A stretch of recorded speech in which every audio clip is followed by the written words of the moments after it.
It was extremely exciting back when it was like announced in 2015. But I don't know. There's been a mix of a lot of people wanting to publish things about it, getting a little bit ahead of themselves. Mm. Um, but I mean, it is really interesting. The guy that discovered it was like certain that humans, like modern Homo sapiens, evolved in southern Africa, but there's never really been anything that conforms with that. That Star Cave, it's something Star Cave, I can't remember, but that site is fascinating. National Geographic's done several pretty long articles about it, including one pretty recently. I remember reading how the hell they got those bodies in there. Um, there's questions as to whether they intentionally buried the dead, but I don't. Gutsick Gibbon did a breakdown of that. I don't really think there was much to go on to suggest that. It's not a missing link. Mm. I will Yeah, say I'm aware that, of that. but I know it's a separate species from what's it called? Homo sapiens and Homo neanderthalis and all that. I saw the Netflix documentary they did, and I'm a bit I don't want to take it at face value, and I'm not in this. I don't know have any formal training or anything like that in science, and I wanted to ask somebody who I consider to yourself. I wanted to ask somebody who has a bit more qualifications in how to approach something like this. oh sure. Um, the coolest thing about Homo naledi to me was it was very much like half modern, half uh not exactly basal, but like more primitive because Mm. the the brain case is pretty small, the eyebrow ridges are pretty large, the jaw is pretty large. The finger bones even still have a lot of natural curvature to them Mm. because if you look at there's a cool website called eskeletons.org. You can look up Oh, actually, could you repeat that? I want to write that down real quick. eskeletons.org. So just skeletons with the letter E in front of it, and then org. Um, and you can look at bones of a bunch of different primates, and when you look, for example, at orangutan finger bones, you see that they're actually curved. And that's because if the bones are curved, your muscles conserve energy because it's easier to hang on to a branch because there's a lot of passive I don't know what the term for this is, but you can passively hang on to a branch. The shape of the bone like does the work for you, whatever. Oh, So, okay. anyways, naledi, it's not very extreme, but there's still some like residual curvature in those hand and finger bones. But naledi's feet, like the hip and the legs and the bones of the feet, are almost from what I heard in the initial findings were like very close to indistinguishable from modern.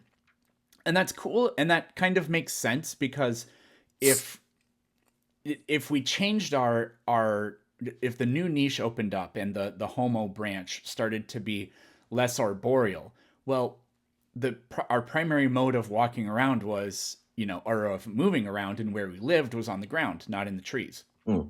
So what that does is it puts very high selective pressure on the legs to become more adapted for upright walking. So Mm. you want the angle that the femur fits into the pelvis to be slightly different.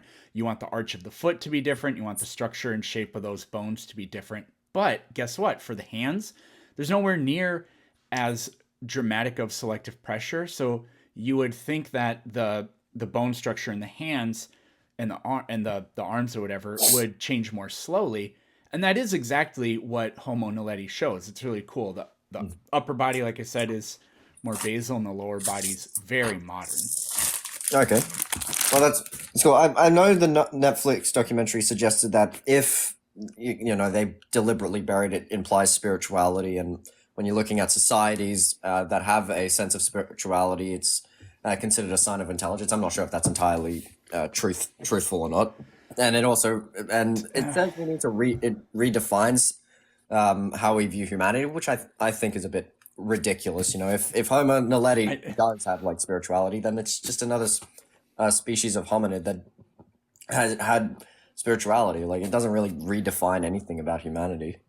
I mean, any organism that has the ability to think beyond its own self and ask a question would have or would almost certainly have some sort of element of spirituality. Mm. right?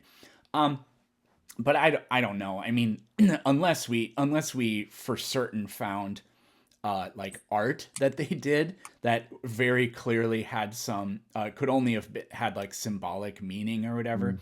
then I don't really know if there's much to go off of. But I Well, mean, even I if mean they the did deliberately bury their bed or mm.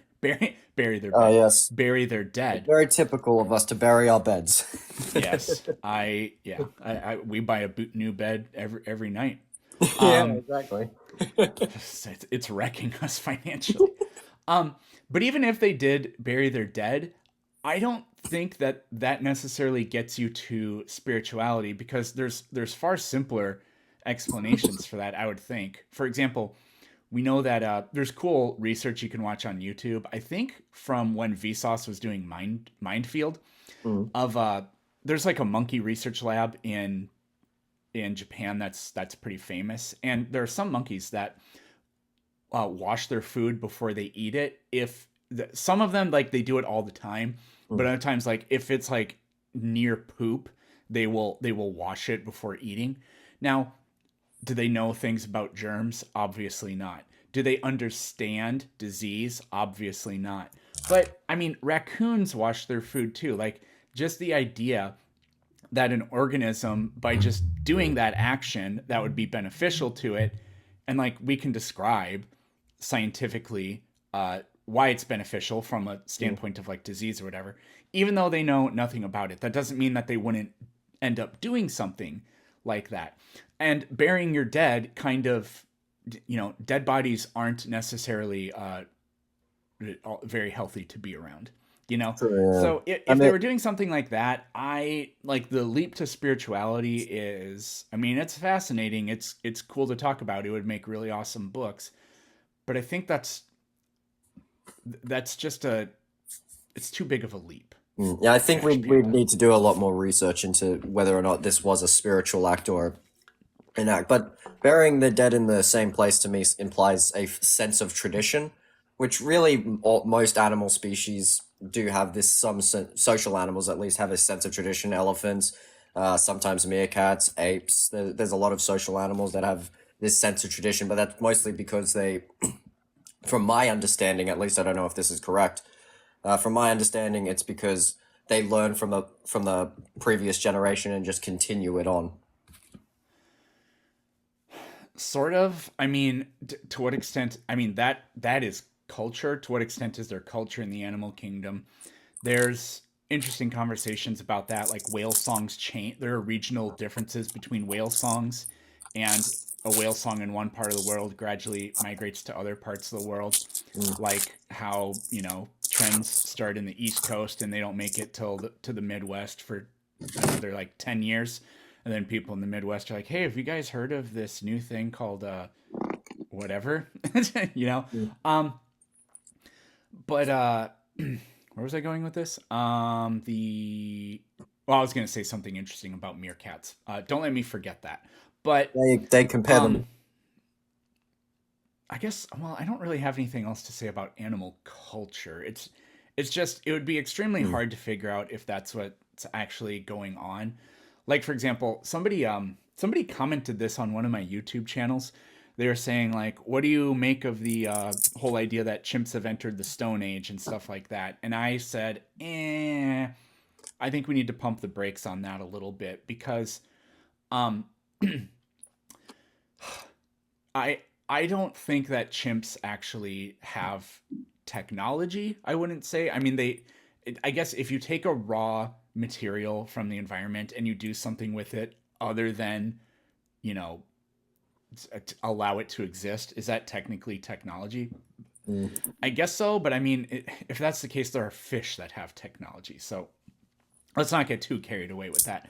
But like chimpanzees, they will use like big rocks to crack open seeds, Mm. and but it takes like 8 years for a chimp to learn that skill because chimps are incapable of teaching their offspring how to do it. They sit and they watch and they mimic, but because they don't actually have like a theory of mind or whatever, a Mm. chimp can't help another chimp figure out how to do this task. It's just them watching each other do stuff and failing repeatedly. I've also heard like hilarious studies like with with food rewards in chimpanzees Mm. where it's something like you give them, I think it's like you can teach them numbers.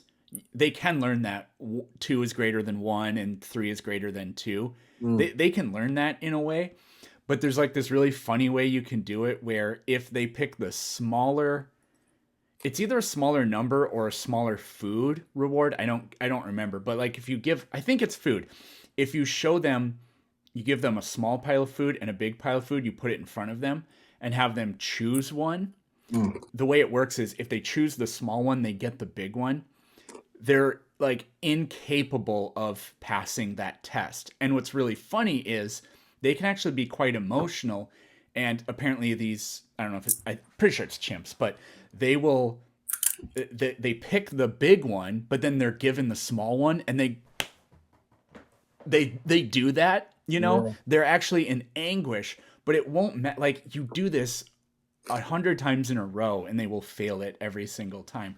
So there's just something there that isn't clicking. It's like Yeah. the idea that they actually like have culture and are actually passing things down. I think that that's a little, I think that's a little bit too generous. Mm.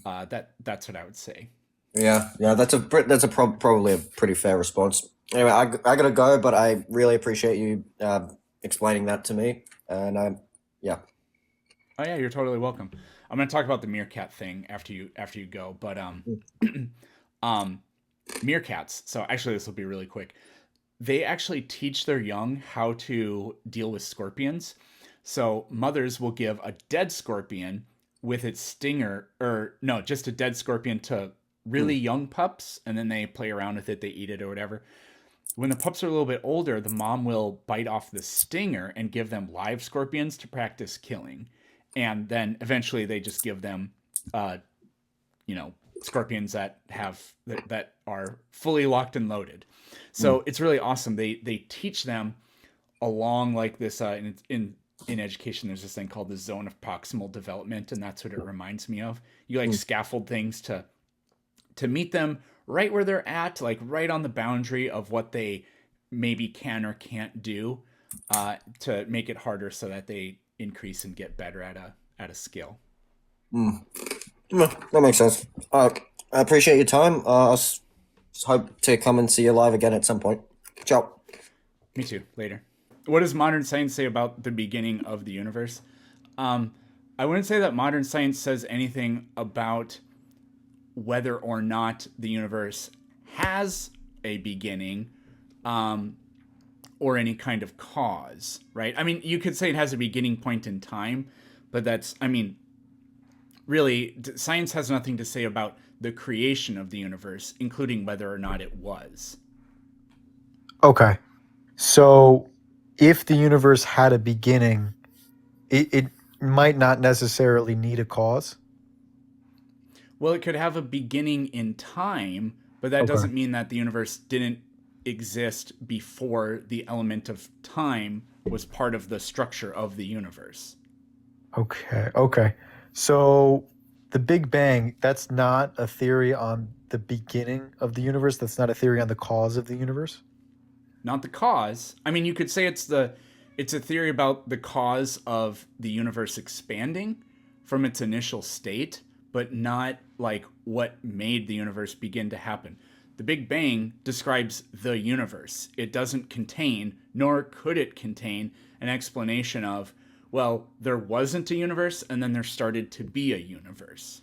No, I mean, really, you couldn't really have a scientific theory like that apart from like the idea of like, well, if we simulated a universe, then you could say that universe begins to exist, but that's not really something that I think science could successfully like test. Is that like a philosophical thing determining if the universe had a beginning? Is that like who deals with this idea? Who deals with this question? uh that kind of question, well, I mean, again, like people that are interested in the idea of whether or not we live in a simulation, I mean, that's scientific sounding, but I don't think like we could arrive scientifically at the conclusion that it's possible to simulate a universe. But if you ask me, that that helps us in no way understand our universe, because I don't think we could ever understand whether or not we are that. So it's totally irrelevant. Other than that, mostly theists, I think, Okay. are interested in that, and I mean, good for them, I guess. I was gonna say I don't really understand Okay. why, and I guess I don't. I mean, if you think it's a question that needs to be answered, then okay, but I don't think that you have a real epistemology. Okay.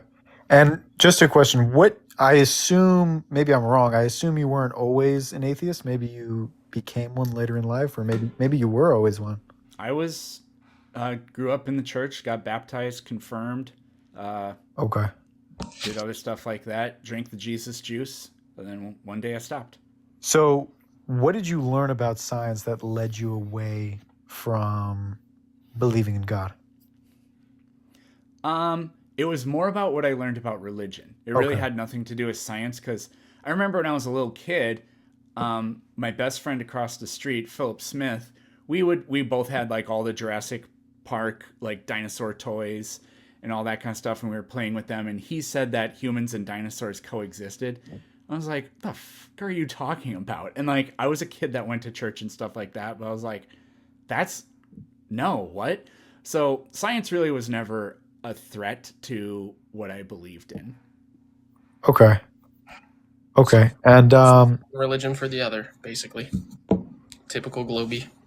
so Thank you, uh Sparkos. it's not like you learned about science and then stopped believing in God. You learned about religion and stopped believing in God. Yeah, and it was a combination of that, and then I actually, for the first time, actually like critically uh, considered or scrutinized what I believe in and why, and I discovered that there's no good reason for me to believe what I believe in, Okay. All right. and Thank you. there certainly wasn't any good reason to believe what I believe in as opposed to any other mythology. Okay. What's a good reason? I mean, this is not a great question, but what's a good reason to not believe in a creator or a necessary existence or something along these lines? What's a good reason not to? The lack of evidence. Okay. There's nothing that I really believe in that I don't have evidence for. Okay. I wouldn't say. All right. Thank you. You Thank could, you. Have a good day. oh, that's it. Oh, well, he left, so yeah, that's it. So you're teaching public school students in that time when most are being exposed to actually the hard sciences, so to speak, because it's not really taught well in elementary. Well, I kind of doubt it. um, what do you think happens during these years of, I will say about 6 years of your education probably have more hard sciences in it, and what happens at the end of that? Like, do what's happening that people just don't know anything? Oh, um, well, I don't think this is anything new. Actually, I don't think the problem is as bad as people think it is, because uh, somebody who thinks the Earth is flat today knows more arguably knows more scientific facts about the world than the smartest people living 200 years ago did. Just because there's so much stuff that we all take for granted that we don't really think about that we know is true, even those idiots, Yeah, oh, right? yeah, oh yeah. So, um, now there's a lot of like nonsense, but even though we have people like, I don't know, even though it seems like we're like polarized in what we can accept as true, there's still all the made up for just sheer ignorance that we used to have about basically everything. and Hmm. and that's been taken away, so I actually don't have that pessimistic of an outlook on it. Now, why do people think the earth is flat today? But arguably, even as a percent of the world's population, like obviously more people believe it today than whatever when Columbus was alive because there are more human beings. But I, I don't think we can really know this, but it maybe as a percentage of the world population, more people believe it today than ever. People just have weird beliefs. It's sort of a sad thing about us is we can be manipulated in ways that just don't seem quite right, that seem very gross. Edward Bernays, he was Sigmund Freud's nephew. He's the father of public relations. He literally made it cool for women to smoke in the early 1900s by literally by literally having women march in a I think it was an Easter parade in New York, Uh and huh. he put up flyers that said women are going to light torches of freedom to symbolize their independence. I was like, what does smoking in public have anything to do with feminism? Other than nothing, nothing. But it worked like a charm, and cigarette sales exploded after that. We Well, can be we can be manipulated in creepy ways like that. oh, People we want to be can. told what to believe in, and so people will fall in line with all kinds of kooky ideas. But at the All we have to same do is hear it. time, oh, being able to engage in the same vices as men really is liberating for women. True. That was kind of, I think that was kind of the argument. Like it was viewed like, well, a woman shouldn't, like a man smokes in public or whatever, but a woman shouldn't. And it's like, yeah, okay, but I mean, this was just really obviously like women weren't clamoring for that. It was a Oh, tobacco yeah. company that came to him and said, "We want to sell more cigarettes." And so he said, "Oh, well, I could get the female market on your side just by making up that this has anything to do with feminism." So yes, hail Spanky. Thank you, I Tate. Thank you, mean, Matt. it Hail might be Spanky. the pink pussy hats of its day, but Yeah, I think those aren't popular though, are they? no, I they were hope I hope they're not. right around the big Yeah, I women's I march. remember. And it's fun. I never had one because I don't like wearing that kind of freaking hat anyway. I mean, not that I wouldn't. I went to the marches. My sign said this, P word bites and scratches. Oh, interesting. And now I've been sort of thinking of this idea of how bad we teach human biology and human anatomy. And I'm wondering if we just were we We teach it badly? at all, if we teach it at all, yeah. Well, it's not required. I mean, I've taught anatomy for 10 years. Yeah. Not every year. Well, and I mean societally. I don't necessarily mean you as a teacher of science, but I think that we end up with a lot of people in adulthood who just like they just really don't understand much about caring for their own health or um I mean, that could be, but I would say that's probably more of a consequence of the. I'm gonna sound like such a socialist or whatever, but the commoditization of everything and the push for, like, you go to a grocery store, there's that one aisle where the stuff that's good for you exists, and then every single other aisle is processed garbage, right? yeah. Um, and I mean, I think people are just set up to fail. I mean, read Manufacturing Consent by Noam Chomsky, and read some of the I already mentioned stuff about Edward Bernays. But just look into how we are just manipulated into not exactly making bad choices, but for bad choices to be like the only real the only it only looks like you have those choices in front of you because of the way things are set up and designed, and people that make a lot of money literally hire people that study neuroscience and psychology and Uh-huh. sociology and group to be like, well, how can we manipulate people into buying our product? And I think that that's just disgusting and wrong, but that's what people do, right? Um, in terms of, well, this is kind of a tangent, but it's interesting. I had Uh-huh. this conversation with my homeroom like last week.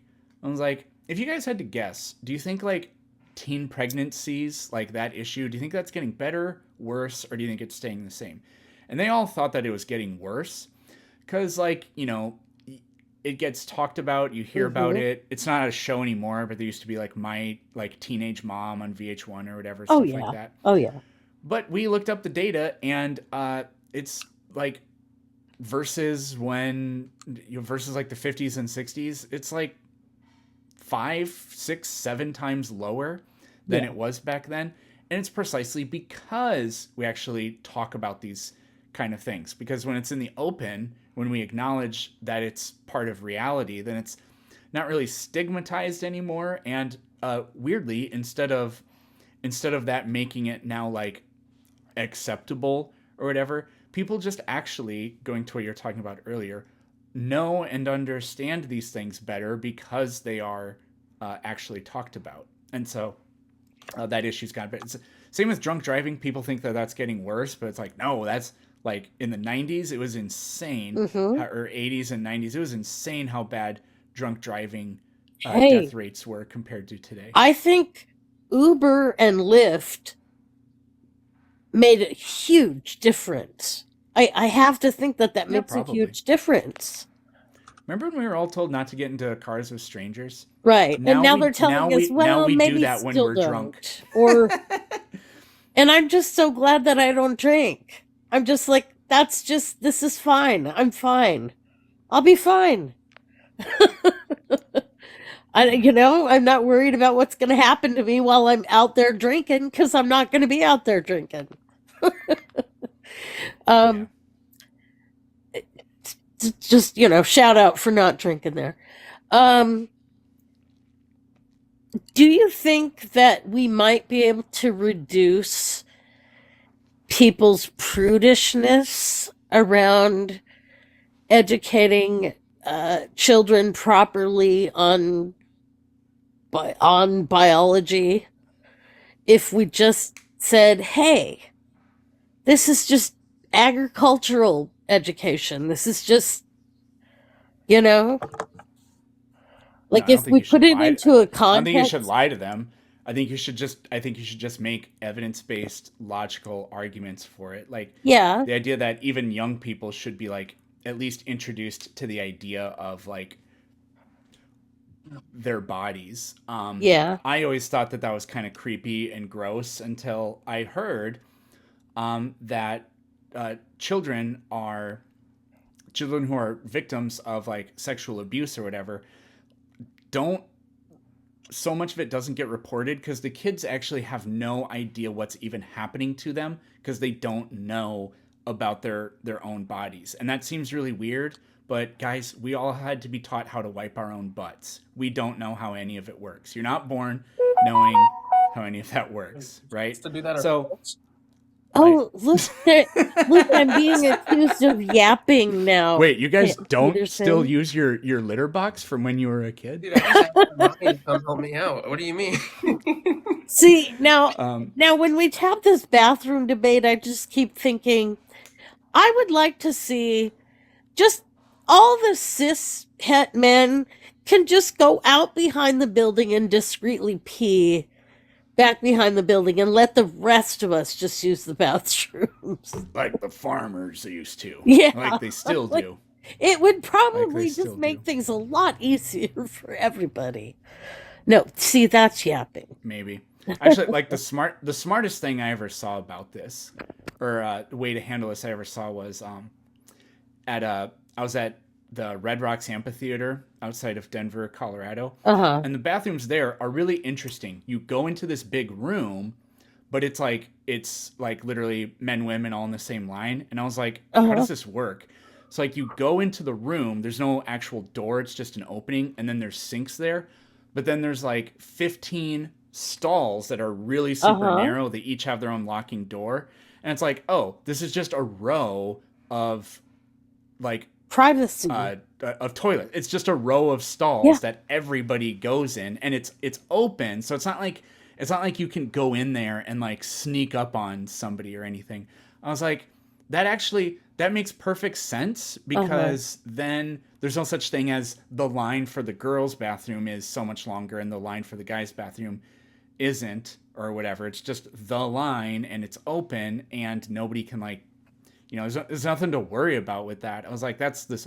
Now you'd have to completely redo it everywhere, which is a pain in the ass or whatever. But yeah, that's like, I was like, that's the best solution. And it's like not even if this whole like identity thing wasn't this big deal going on. I was like, that's just actually the best way to do it.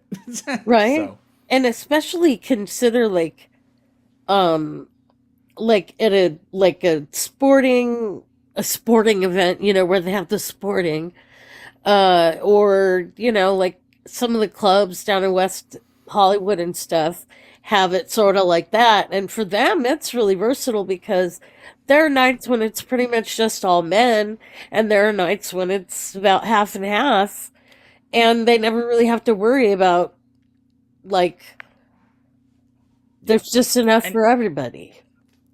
and women, you don't know this, but you have missed out on literally decades of the most vile and hilarious and interesting bathroom poetry written on walls that you can imagine. You've never been able to read that stuff that people like me have written. And now if everybody can use them, now you'll get to see it.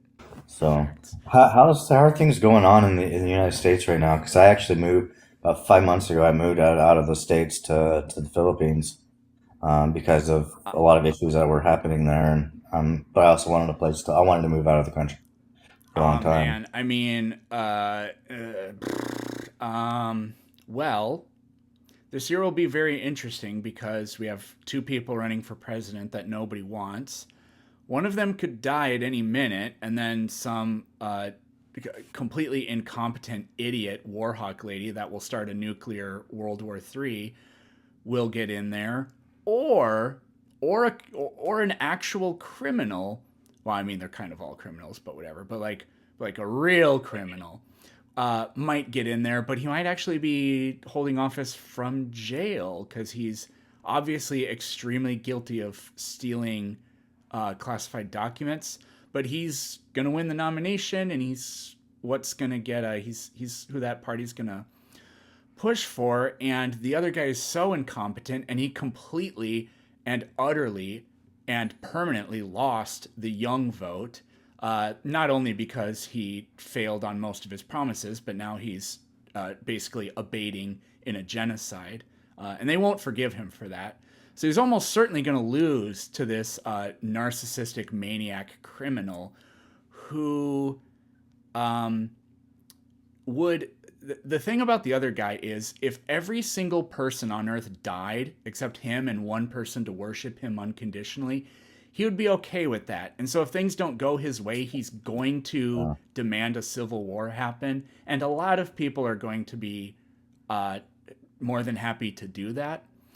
So best case scenario, uh, all that happens, but the only thing that comes out of it is a massive expansion of the what do you call it, like the surveillance state and the police state and all that kind of stuff, which will make all of our lives slightly more miserable. Well, a uh, lot more miserable.